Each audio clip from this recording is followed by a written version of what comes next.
నమస్తే.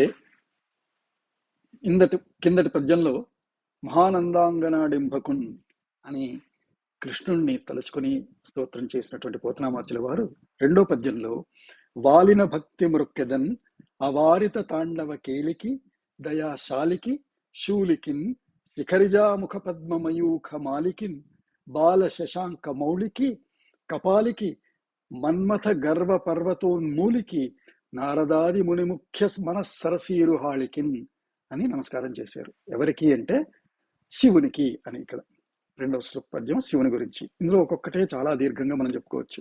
మొదటిది వాలిన భక్తి మృక్కెదన్, నేను మొక్కుతున్నాను అంటే నమస్కారం చేస్తున్నాను. ఎలాగా? వాలిన భక్తితో. వాలడం అంటే మామూలుగా మనం ఇలా వాలిపోవడం అంటాం. అంటే ఒక రకమైనటువంటి నమ్రత, వినయము, తనను తన తాదాత్మ్యంలో మరచిపోయి పడిపోవడము, సమర్పణ, ఇలాంటి గుణాలతో కలిగినటువంటి నమస్కారాన్ని వాలిన భక్తి మొక్కెదన్ అని. అది ఎవరికి మొక్కుతున్నారు అంటే అవారిత తాండవ కేళికిన్ అని మొదటి గుణంలో చెప్పారు.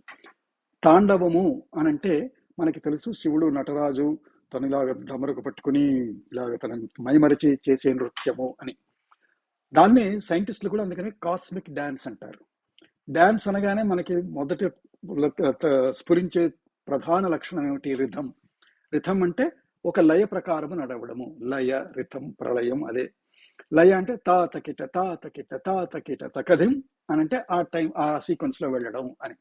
అంటే కాస్మాస్, ఈ సృష్టి, విశ్వం, ఎన్నో అనేక కోటి బ్రహ్మాండాలు, ఇవన్నీ కూడా ఒక లయ ప్రకారంగా నడుస్తూ ఉంటాయి.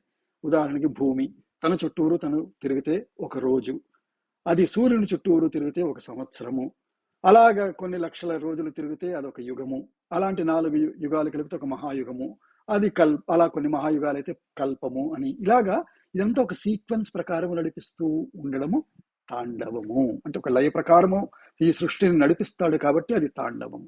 ఇలాంటి తాండవాన్ని ఆయన ఏదో ఇలా బిగుసుకుపోయి ఒక సైంటిస్ట్ లాగా ల్యాబ్ లో కూర్చొని చేస్తూ కాదు, కేలికి ఆటగా నడిపిస్తూ ఉంటాడు. ఇదంతా ఆయనకి అంత ఈజీ అనమాట. ఈ సెటప్ అంతా సెటప్ చేసేస్తే ఫటాఫట నడిచేస్తూ ఉంటుంది సృష్టి అంతా. తాండవ కేలికి అది కూడా ఎలాగా? ఇదేమైనా అవారిత అంటే నిరంతరము నడుస్తూ ఉంటుంది. దీన్ని ఎవరు మార్చలేరు, ఆపలేరు. ఎంత మనము చేసినా, దీని విరోధంగా రాక్షసులు ప్రయత్నించినా అది నడవాల్సినంత కాలం నడుస్తుంది.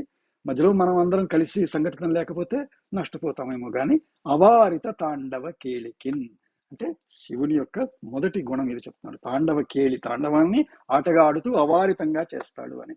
మీకు నచ్చితే లైక్ చేయండి.